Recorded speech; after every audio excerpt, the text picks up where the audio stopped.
Hello, my lovelies. How are things? How are things going for you? How are you doing? You've been ever so kind to me, and I'm always very, very grateful, and I do appreciate you very, very much, and that's what makes this all worthwhile. And I'm so glad to have you here, and I'm so glad to have you around. So thank you. I appreciate you.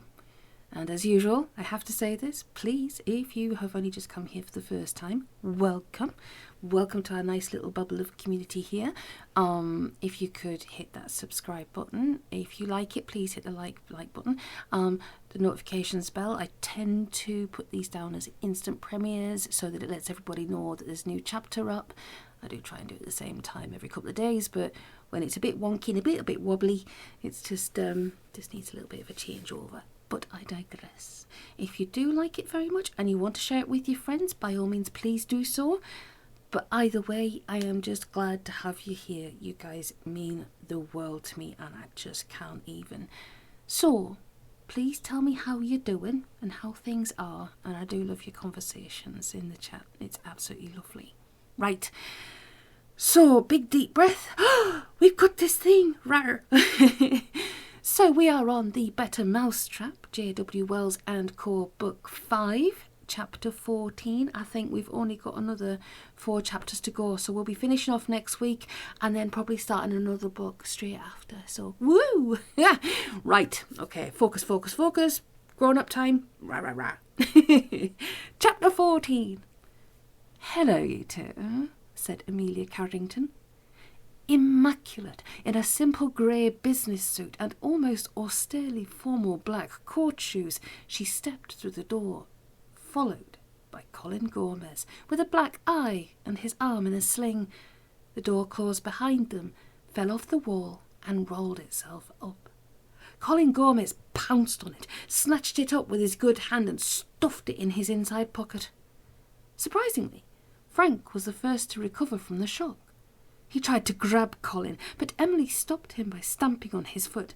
"Don't," she said urgently. "They're dangerous." Amelia beamed at her. "She's right." "Of course," she said. "Oh, I know you, but you don't know me. Amelia Carrington, and you're Frank Carpenter," she added, with a subtle blend of curiosity and distaste. "I know ever such a lot about you." "Dangerous? In what way?" Frank asked. Then he stopped abruptly, as a pain in his head made everything impossible.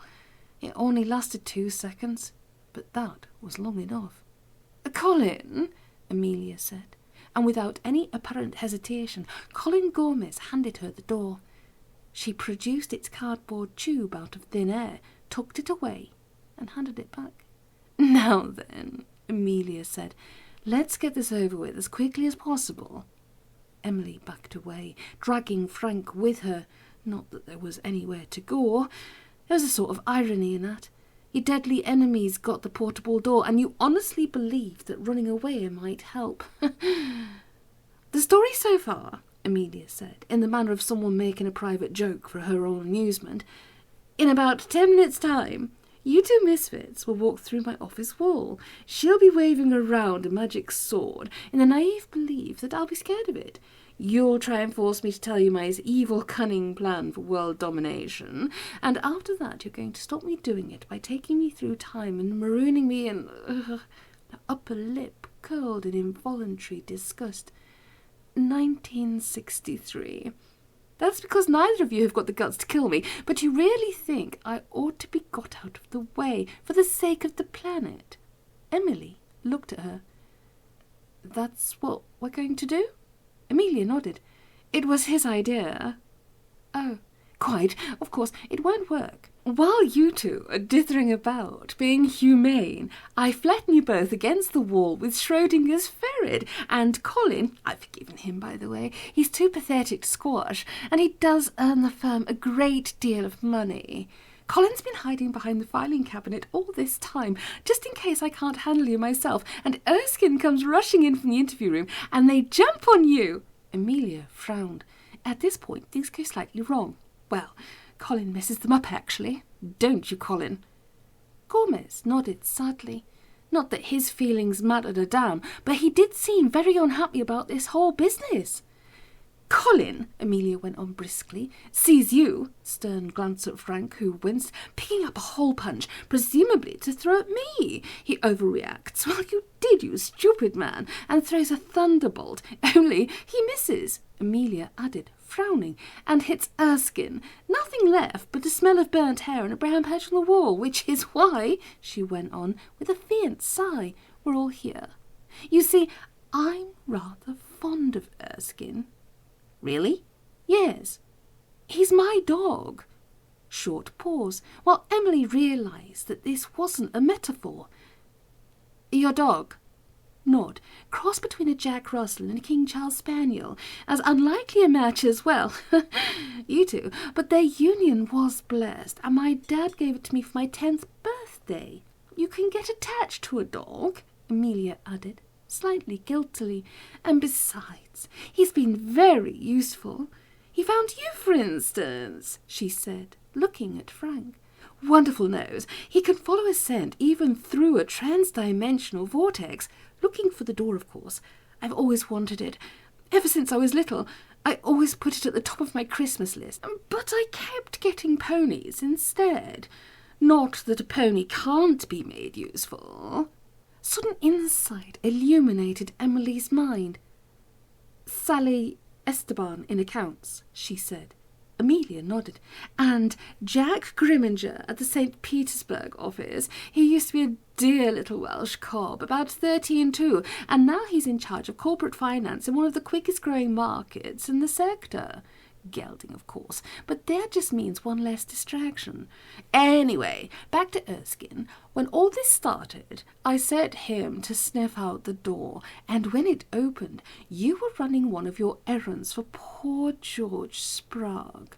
He nipped through and started following you around.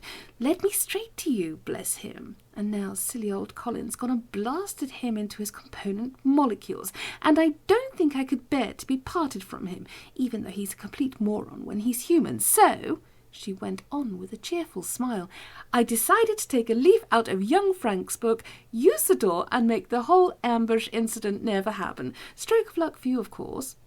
Emily frowned. Is it? Oh, yes, sorry, forgot.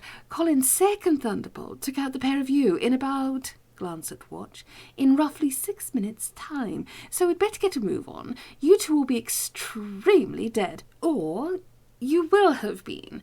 Only I want my dog back. So instead, Amelia said grimly, I'm going to do to you what you had planned for me. 1963, she added with relish. Really, I don't know which of you diabolical geniuses was responsible for choosing the date, but for sheer inventive nastiness, it deserves some kind of award. But that's all right, since I get to reap the benefit of your ingenuity. She smiled and gave Emily an appraising look. You're going to look so cute in tall white vinyl lace-up boots, she said. Just think of me every time you wear them. Emily said a rude word.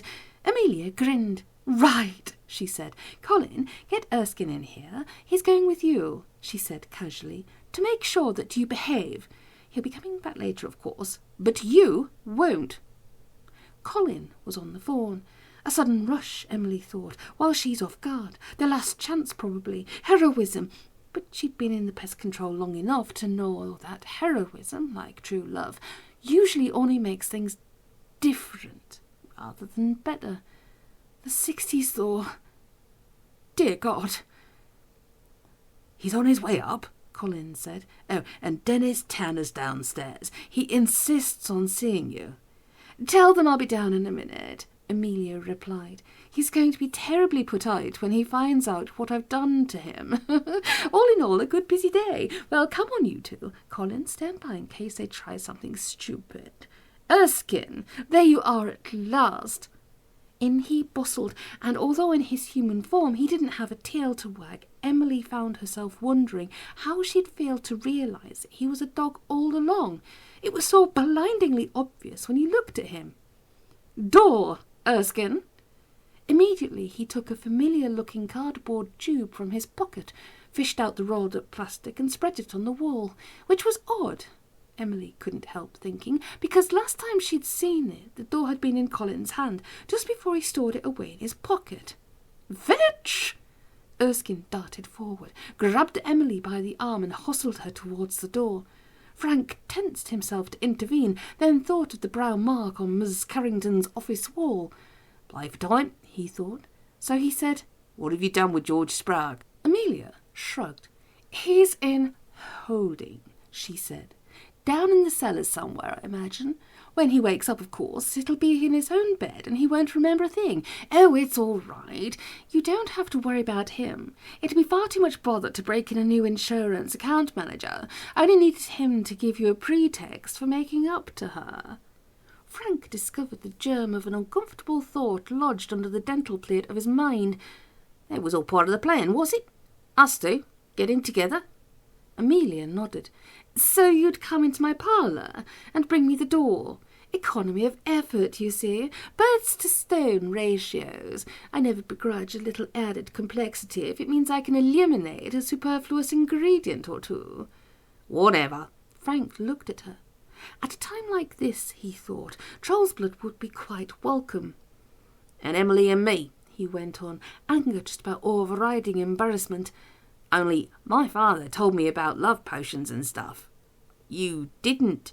"Oh, I see." Amelia giggled. "No, that wasn't me. Just a bonus, though. I suppose it was always on the cards. Put two sad people together in close proximity and add excitement and pressure. It won't last, of course," she added pleasantly. "I give it 6 weeks at the outside, and then you'll be wondering what the hell you ever saw in each other. I mean, really. About all you've got in common is that way back you both descended from monkeys." Frank nodded. "Thank you so much," he said. "We'll be going now." "Splendid. Oh, and if you were thinking that when you get there you could go round to Daddy's house and murder me in my court, don't waste your time. You'll only get caught and thrown in prison, if you're lucky. And what kind of a life would that be? Well, goodbye. It's been such fun." Frank felt Erskine's grip on his shoulder, surprisingly strong. 6 weeks, he thought. Well, we'll see about that. Amelia Carrington may be able to undo the future, but that's no reason to assume that she can predict the past. A hand shoved him between the shoulder blades, and he stumbled forward through the door. It swung to behind him, clicked shut, and vanished. Perhaps it would have given Frank and Emily a small degree of satisfaction to hear Amelia's scream of baffled rage as the door turned into a blank, featureless wall. But they didn't. By then, they were decades away. The dragon woke up with a start and yawned. A drop of no more than 1/4 of a degree in the temperature of the cavern. You'd have needed pretty sophisticated instruments to record it, but it was enough to smash a hole through the dragon's dream and leave it with an uncomfortable hindbrain full of splintered images. One of the good things about caverns deep underground is that their temperature stays constant. No sun, no wind, or rain. Roof insulation beyond the dreams of ecology. A 1/4 degree fluctuation, therefore, can only mean that someone up tunnel has just opened a door. The dragon's ears went forward. It listened carefully. It heard a pin drop. Dink-link-link went the pin on the tunnel floor. Bump, bump, bump went the grenade, like Winnie the Pooh going downstairs. The grenadier had done his calculations pretty well. As soon as the grenade skittered into the cavern, it went off. The roar of the explosion echoed around the cavern for a good 3 seconds. Not just your ordinary run-of-the-mills bomb pineapple. This one had been specially loaded to exacting specifications by Hewitt and Lane of Curzon Street, bespoke munitions makers to the London magic trade. If the blast and shrapnel didn't do the trick, the shockwave, in a confined space like an underground cavern, was guaranteed to break every high tensile bone in a dragon's body.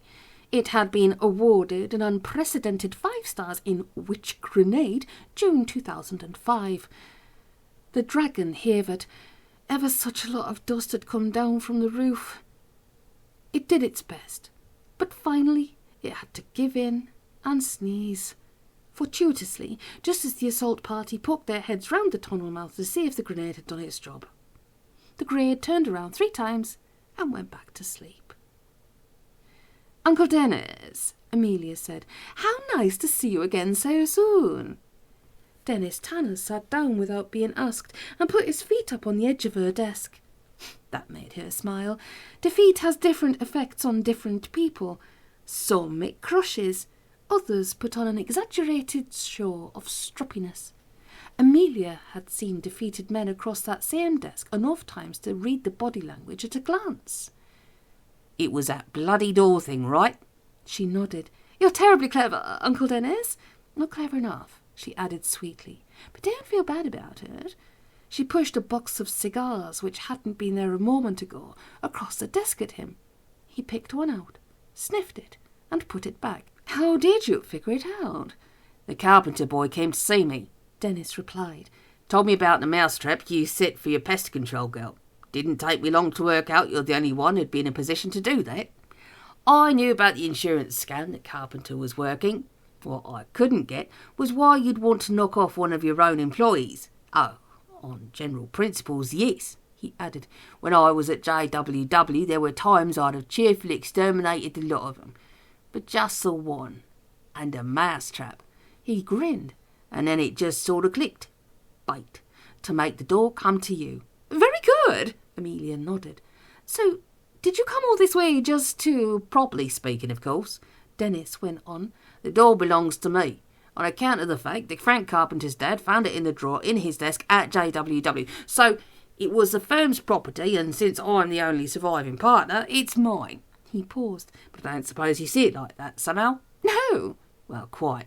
We could have a lawsuit about it, maybe." "We could," Amelia conceded. "Of course, that'd mean a lot of lawyers getting turned into frogs. But I'm game if you are. Whether they'd still be able to charge you £500 an hour for sitting on lily pads catching flies with their tongues is a moot point. But knowing your luck—" Dennis grinned. "Alternatively," he said, "we could forget the whole thing, and you could cut me in for the share you promised me in the big bauxite strike." "No." "Pretty please. Go on. Be a sport." "No." Nod. "I was hoping you'd say that. I wasn't going to give you a chance, but Mummy insisted. Well, thanks for your time." Dennis stood up, then stopped. For a moment or so, he seemed to be trying to drag his feet off the floor, like a man trapped in deep mud. Then he sat down again. "That's just showing off," he said. "Uncle Dennis," Amelia said, "you didn't come here just to make me an offer that I can't accept. What are you up to?" Dennis smiled at her. "You're not going to let me go till I tell you, right?" "Right." "Fine." He reached for the cigar box, only to find that it was now empty. He snapped his fingers, lit the result, and blew smoke across the desk. It stopped in mid-air and vanished. "You know about the wire timber strike, of course?" "Naturally. Until word gets out about what we've found, it's still officially the biggest bauxite deposit in the world. You gave it to Frank Carpenter's dad." "That's right. Now I've got it back." Amelia's eyebrows rose. "Really? How'd you manage that?" "Bought it." Borrowed money, of course." Shrug. "Don't tell me," Amelia went on. "Borrowed family money. Goblins." "Sound enough investment," Dennis replied blandly. "And being a naturally subterranean species, we reckon we know a bit about mining and minerals." "Indeed," Amelia said. "I'm sure they went into it with their beady little red eyes wide open. Presumably this is some sort of declaration of war." Dennis nodded. "Price war," he said. "We plan on digging the stuff out in vast quantities and practically giving it away, which means you'll have to do the same. It'll be a case of who can stand the loss longest, you or us, and then the winner buys out the loser's stake for pennies from the liquidators." Amelia sighed. "Dear Uncle Dennis," she said, "you know, sometimes you can be very sweet, but I'm afraid you're wasting your time." "You reckon?" "I know, for a fact. We sold all our rights the new strike this morning." Dennis Tanner sat still and quiet, long enough for his cigar to burn a neglected quarter-inch. "That's interesting," he said eventually. "Yes. Well, do give my regards to your mother. I must say she's marvellous for her age. You can get up now, if you want to." Dennis shot to his feet, staggered, and steadied himself on the back of the chair. "This whatever it is you're up to," he said, "is it connected to the door, or just sort of running in parallel?" That'd be telling, Amelia said cheerfully. Talk to you soon. As soon as he'd gone, she relieved her feelings by taking the phone off its cradle and bashing it against the side of the desk until the plastic smashed. Of course, Uncle Dennis couldn't have known that something had gone wrong and the door had slipped through her fingers. No way. Just talking about it, though, hearing it mentioned made her want to howl with rage. For the 100th time since it had happened, Amelia tried to figure it out. She hadn't, of course, been entirely honest with Carpenter and the Spitzer girl. Getting Erskine back hadn't been the only reason. She'd have done it anyway. The attempted ambush had forced her hand, but it shouldn't have mattered. As far as she'd been able to tell at the time, it had all worked out just fine, except that now she was short one portable door. Erskine would be back soon, she reminded herself, and then it wouldn't matter. Then at least she'd have one door, though two would have been nicer. Where was he, by the way? Bad dog. Amelia ran through the calculations in her mind. According to Pereira's last theorem, if you use the door to go back through time and open a doorway in a wall at precisely the moment when, in the past, the door was being applied to that same wall, you ought to achieve the Pereira effect. The door in the future would interface with its past and self-replicate, leaving you with two doors. Done that, Amelia reflected, and the look on Carpenter's face when she walked through had been worth it on its own. For a short while, then, she'd had two doors. The one she'd taken from Carpenter after he'd been thunderbolted during the ambush, and its 10 minutes earlier past self. But when Erskine had shoved the troublesome pair through the door, into the 60s, and she'd looked in the cardboard tube just in case, there'd be nothing inside it except a little stale air. Infuriating. So, maybe Pereira had been wrong. His work was, necessarily, entirely theoretical, and perhaps there was a flaw in the maths somewhere. Sums, Amelia was prepared to admit, were not her strongest suit. Nevertheless, she couldn't help thinking that she'd been cheated somehow. Anyway, no use crying over vanished doors. She comforted herself with the thought of Uncle Dennis explaining to the goblins that he'd just lost all their money. It was possible, of course, that they'd be terribly nice and understanding about it, point out that they'd known the risk when they decided to make the investment, and urge him not to feel bad about it, because, after all, it's only money, isn't it? And family so much more important. Oh, and look out, no flying pigs operate in this area, or they might tear him into little bits and jump on them. Poor Uncle Dennis. The door opened. "Look out!" Frank yelled, and he lunged forward and shoved Erskine aside, just in time to stop him being flattened by a speeding brand-new Triumph Herald. "Oh, God," he heard Emily say, somewhere behind him. "It's true. She really did it." Frank looked up and down the street. They weren't in Cheapside any more. The wall they just stepped out of stood in a leafy suburban street, all very mock-Tudor and privet-hedged. At first glance it wasn't so very different, until he registered the stuff that wasn't there. No satellite dishes, not many TV aerials, only a few parked cars instead of a continuous bumper-to-bumper line. Smoke curled up from many of the chimneys. Not so very different, but he had an unpleasant feeling. Different enough. "Emily," he said, "did they have cash point machines in the 60s? "No." "Fine. So our plastic's useless, and bloody hell, I guess they're probably still using the old money, shillings and things." "Very interesting. But what's that got to do with—" "It means we're penniless, that's all. No money we can actually use. Not our biggest problem, maybe, but—" "You don't seriously imagine we're going to stay here, do you?" Frank pulled a face. "What did you have in mind?" Emily pushed past him. "We're going to bash Dogboy here to a pub, take the door and go back," she said. "I assume that's all right with you." She advanced a step or two, then stopped as Erskine made a deep growling noise that seemed to root her to the spot. It wasn't a specific threat of any kind, but suddenly she felt extremely reluctant to move. "Sorry," Erskine said. That just seemed to try Emily's patience. "No, you bloody well aren't," she said. "If you were sorry, you'd give us the bloody door." Erskine shook his head miserably. "I can't," he said. I have to do as I'm told, or she'll be angry. Oh, screw you, Emily replied. Frank, get him. There's something about the way a dog growls, even if it's just one of those little yappy self-propelled toilet brush jobs with no visible legs. It makes you stop and think, if only for a split second. Erskine, of course, was an unknown quantity. If he'd been human, the two of them rushing him would have probably been a justifiable business risk. But he wasn't, was he? Human beings can't make a noise like that. You're pathetic, Emily said, sounding rather unconvinced. You're not scared of a stupid dog, are you? I'm not if you're not. She had the grace not to reply. Erskine shifted slightly. The door, of course, was still there in the wall, slightly ajar. If Frank peered past Erskine's shoulder, he could just about catch a glimpse of 45 years into the future. I really am very sorry, Erskine said. Are you? Emily scowled at him, but stayed where she was. Fine way you've got of showing it. Don't say that, Erskine practically whimpered.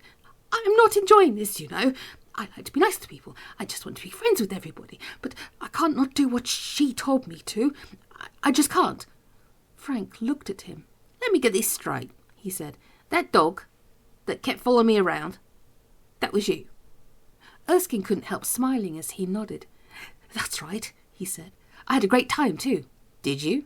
Oh yes, we went to all different places with lots of really great smells. You even bought me a little ball that squeaked.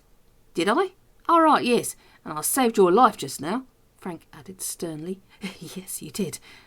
How many times do I have to tell you, don't run out in front of the cars? Nor tail to put between his legs, but Erskine managed to convey the same thing by facial expression alone. Sorry. I should have guessed earlier, Emily was saying. I mean, it was pretty bloody obvious now I come to think of it. I told you, didn't I, about not being able to hear him? She gave Erskine an extra special scowl, and he slumped a little. And you were nice to me, too, he said. Was I? Oh, yes, we went to see the spiders together, and then we met that nice troll sort of person, and you let me carry the suitcase and everything. True, Emily said carefully, and in the taxi, you let me sit on the seat. Yes, I did, didn't I?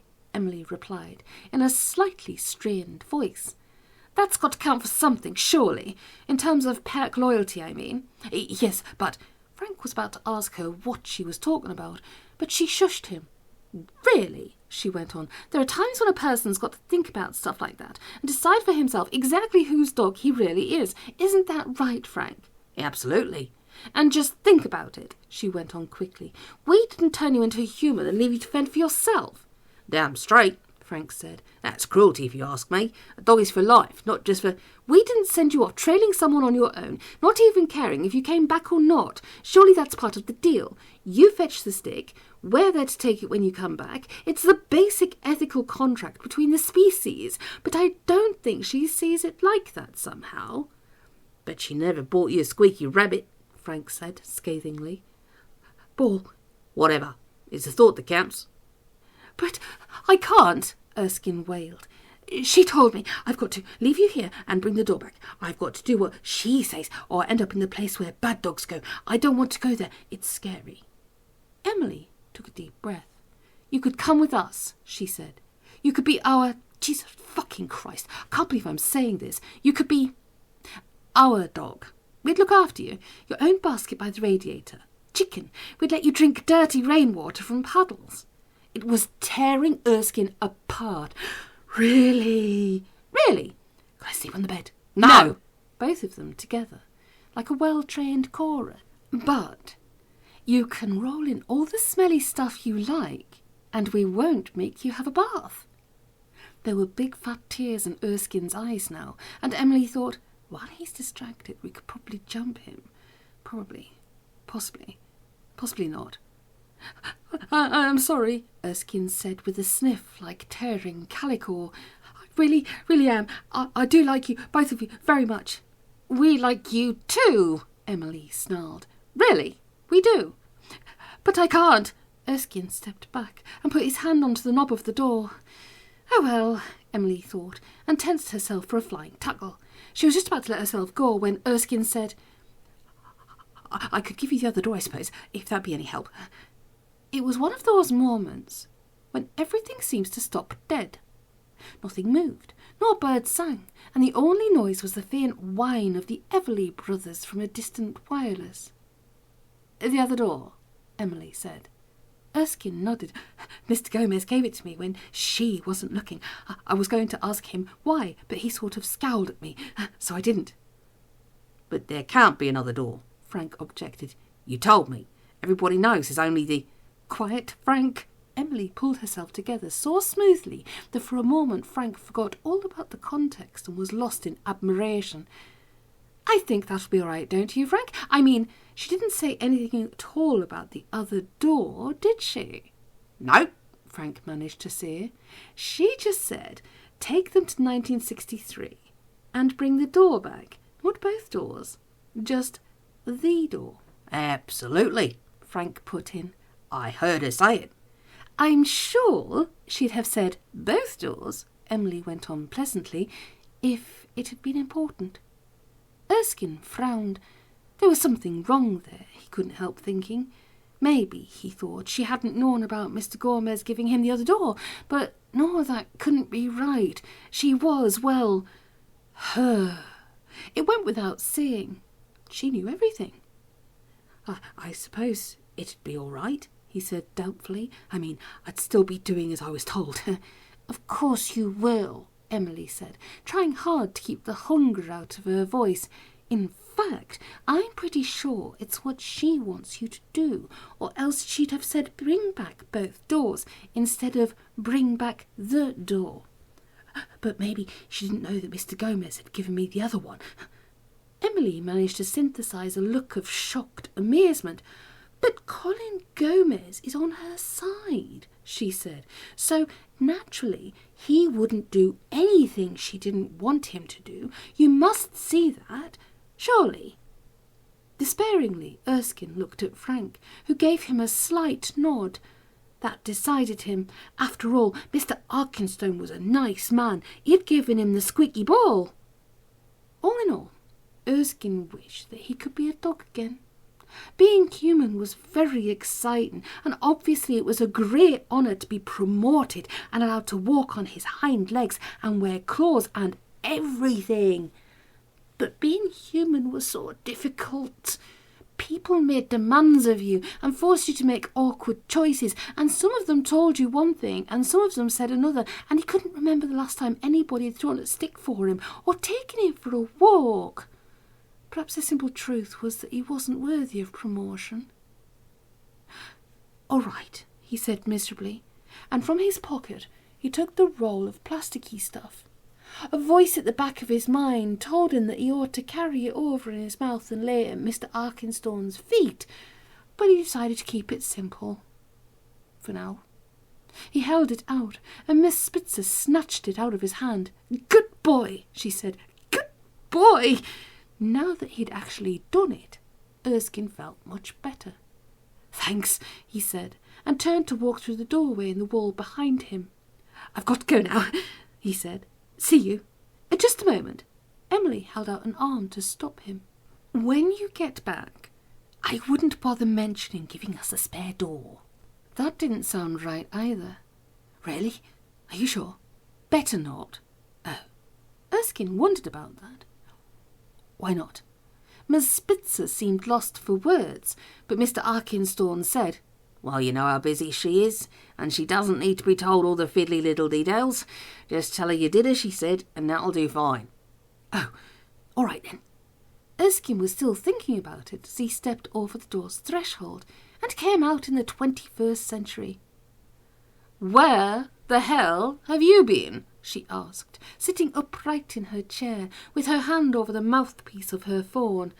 "Never mind. Sit still while I finish this call."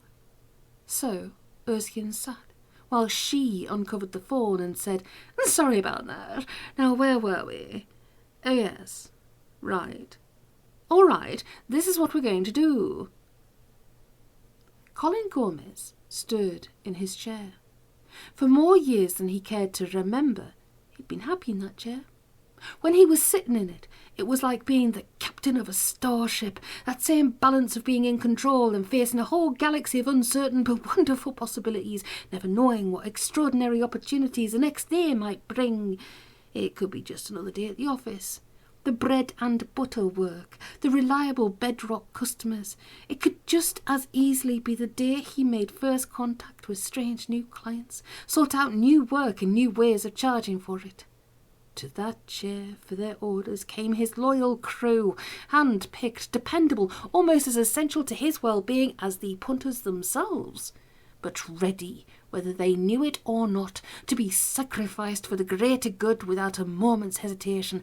As for himself, he liked to tell himself that it was better to be a captain than the admiral of the fleet, anchored to the big desk instead of skirmishing the galaxy, questing for new people to do business with.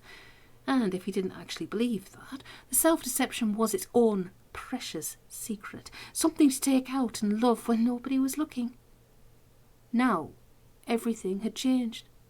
Colin reckoned, though with Amelia Carrington you never actually knew, that he got away with it so far. By turning in his unexpected and unwanted allies, he'd clawed back a little bit of her trust. Letting them have the other door, assuming that Erskine could be relied on, which was a bit like putting your weight on a spun glass stepladder, meant they'd be back again to help him any moment now, at which point he'd have to do it, stage his coup, overthrow the government and get himself crowned as the God Emperor of Carringtons. It wasn't what he'd wanted, except in the safe privacy of his daydream. For one thing, he wasn't entirely sure he was up to the job. Oh, he knew how to win clients and keep them happy, and surely that was all there was to it. But supposing it wasn't?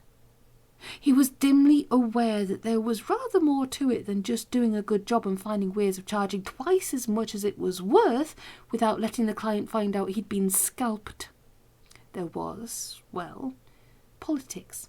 Diplomatic relations with other firms, industrial relations inside the firm itself, all manner of things that called for approaches more cynical and brutal than he was comfortable with.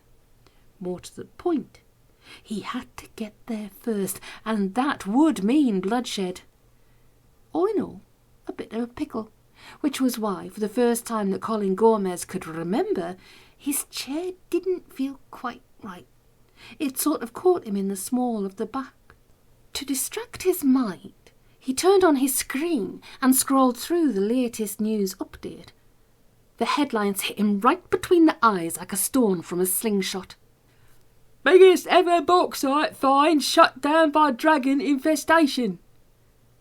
Dennis Tanner was reading the same headline. He took it well.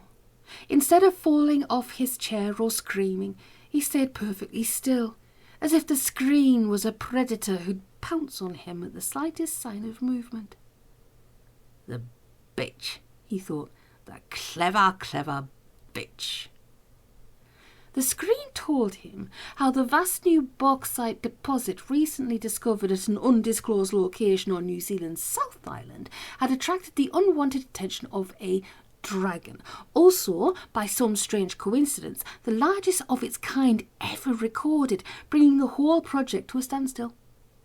Because of the location's unique geology, access to the deposit was only possible through a large natural cavern in which the dragon had made its nest. Pest control teams from leading firms had so far failed to deal with the problem, and a halt had been called to further attempts in view of the high attrition rate. Follow the hypertext link to find out more about job vacancies in this existing sector. The implications for the market, however...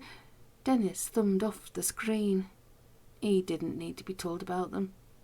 First, the wonderful investment opportunity into which he'd persuaded his wealthy, boat vindictive relatives to pour their money now had a bloody great big lizard sitting on it. Wonderful. As if that wasn't bad enough, it was inevitable that the world bauxite market, in which his relatives were already catastrophically committed, was poised to dive like a cormorant. A vast new source of the stuff had been discovered, threatening to flood the market, but for the time being it couldn't be got at, so until the dragon was dead, only a gibbering idiot would touch bauxite with a 10-foot lance, since there was no way of knowing when the new strike would finally be unlocked. Dennis turned the screen back on and checked out the latest prices in Jakarta and Brisbane. As he thought, for the price of a pie and a pint, anybody stupid enough to want to do so could buy himself the bauxite mine of his choice. He closed his eyes. Dennis wasn't a natural clairvoyant, unlike his uncle Garforth, banned from every bookies in the Western Hemisphere, but he was prepared to predict that by the close of trading, someone would have been round buying up all those worthless and unwanted mining shares, giving that same someone the next big thing to a world bauxite monopoly, and with it, effective control over that useful commodity selling price. After all, he had a shrewd suspicion the dragon's life would be very short, but by then his uncles and aunts and cousins and nephews and nieces would have sold out and be too busy disemboweling our Dennis to notice they'd been had.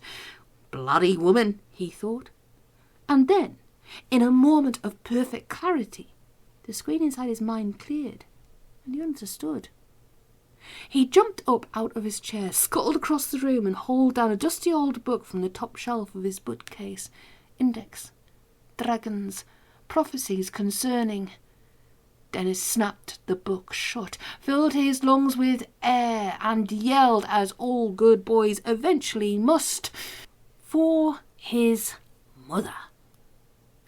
At least 30 seconds, possibly 45, had passed since Erskine had walked through the wall, but neither Frank nor Emily had spoken. There was too much to say, and not enough of the right kind of words to say it with. Also, as far as Frank was concerned, there was a problem with saying things to her that couldn't actually hear himself. Hard to pick exactly the right words under such circumstances. "Well," Emily said eventually. Frank nodded. "I don't like it here." She looked around. To Frank, there didn't seem all that much to take exception to. It was just a suburban street, no big deal. But, he reflected, I'm used to being out of my time. Some of my favourite places are in the past. Renaissance Tuscany, Edwardian London, Fin de Sicile Paris. Of course, you wouldn't want to live there. "Stuff it," Emily said. "Let's go home." She used the word, assuming that Frank knew what it meant. But as far as he was concerned, she might just as well have said, "Let's go to the 100-acre wood and see Pooh and Piglet," because home was one of those places you grew up believing in, until you slowly came to realise it was just a pretty story. He opened his mouth to reply, then thought better of it, fished in his pocket and took out a slightly grubby envelope and a pen. "OK, that's when," he wrote. "How about where?" "Frank, why are you writing—" "Oh," she added. "I see. That's—" "No offence. 2 F's in offence, but right now I'd rather you didn't." Emily frowned. "Sure," she said. "Whatever you like, but—" "Thanks for being so but," she repeated firmly, it's hardly a vote of bloody confidence, is it? I mean, what are you thinking that you don't want me to hear?" Interesting question, and Frank could think of a lot of other questions that would crop up sooner or later, if they spent their lives together. "Do you really like my hair this way? You don't mind if I switch over and watch the film, do you? Are you sure you don't mind going to stay at my mother's for the bank holiday? Do you still love me?" He wrote, "Where shall we go?" Another frown. "Well, the office, naturally. We've got to catch up with bloody Amelia Carrington and help Colin with his glorious revolution." "Well, haven't we?" "No," Frank thought. "I guess so," he wrote. So much easier on paper. Then a thought struck him. He crossed out what he'd just written. "Look," Emily said impatiently, "how long are you going to keep this up for? Because, for one thing, it's bloody inconvenient." And under it wrote, "Or we could get some allies first. Dennis Tanner."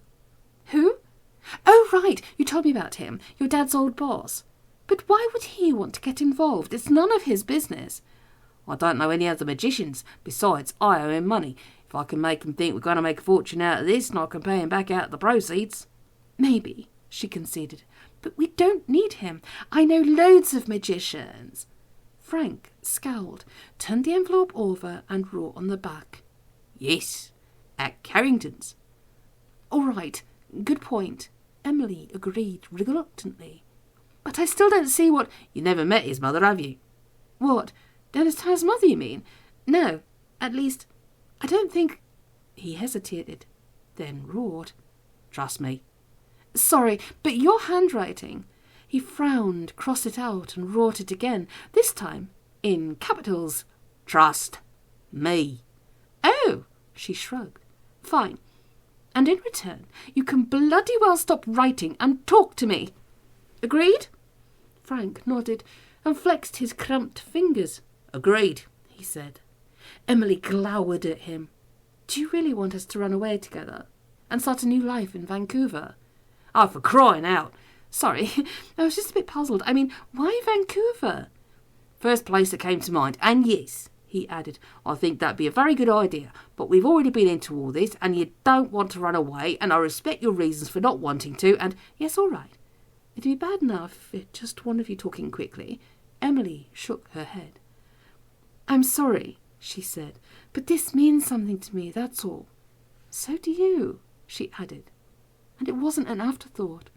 But the two aren't, well, mutually exclusive. She paused. Please, she added. Frank was quite shocked at what a difference that word made.